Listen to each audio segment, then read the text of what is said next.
On this vote, the yeas are 264 and the nays are 159. The bill is passed without objection. The motion to reconsider is laid upon the table.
As promised, we're starting today with border security.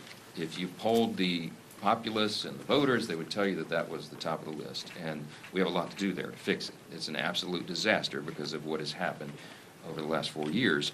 And the Laken Riley Act is a big part of that. You know her story. It was last February, a 22-year-old student, reminds us, many of us, of our own children, out for a jog. A vicious killer tragically murders her. And that killer entered the country illegally with Joe Biden's open border and took the life of a beloved daughter and sister and friend. The only thing President Biden did after Laken's tragic death was apologize for calling her murderer and illegal. That's outrageous. We all know the real victim here is young Laken. There are real consequences to policy decisions. This one was deadly. It was reminiscent of what the tragic story that Addison shared about his little brother, and we all feel that acutely. This is a story that's repeated across the country to so many countless American families, and it must come to an end, and it will. And we'll begin with legislation like the Laken Riley Act today. When we brought this bill forward last Congress, it's shockingly, amazingly to me, 170 House Democrats voted against that legislation.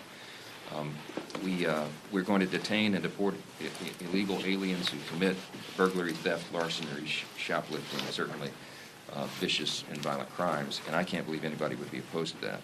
But as Democrats struggle with their identity now as a party post-election, we'll find out if they're still clinging to that open border policy and that mantra, and despite the American people roundly rejecting all that in November. We'll see. This will be a telling vote.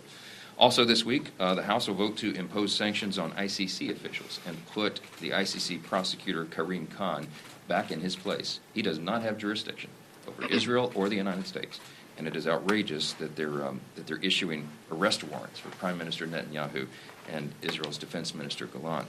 The ICC is actually equating Israel and Hamas, even as Hamas still holds Israelis and American hostages. It is just absurd. The House will not tolerate rogue actors who circumvent international law to attack Israel and threaten America. We won't do it. And this bill passed the House on a bipartisan basis last Congress, and after we vote on it again, with Leader Thune now in leadership in the Senate and Chuck Schumer out, I expect that will be brought to the Senate floor for a vote.